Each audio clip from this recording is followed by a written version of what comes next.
Hello friends, today I want to show you how to fix Instagram something went wrong problem when you try to upload a new Instagram story. So first thing, you have to simply open up your phone settings. From your phone settings you need to simply go to the app settings. Here on app settings you need to simply search here Instagram.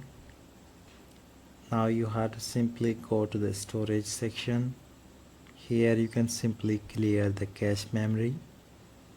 Now you have to simply close Instagram. Then you have to simply try to connect with a new Wi-Fi network. So right now I have two connections, so I want to just connect my second Wi-Fi network here.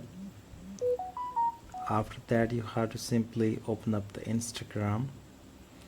And now when you open up your Instagram story, so here you notice that now it adding back story, adding to a story 90% is done. So it take a little bit time to successfully fix this problem.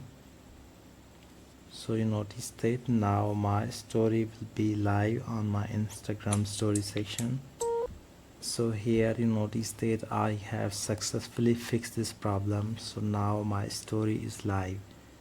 So with the help of this trick you can easily fix this problem. Instagram something went wrong when you try to upload Instagram new story. I hope you enjoyed this video. Thank you so much for watching.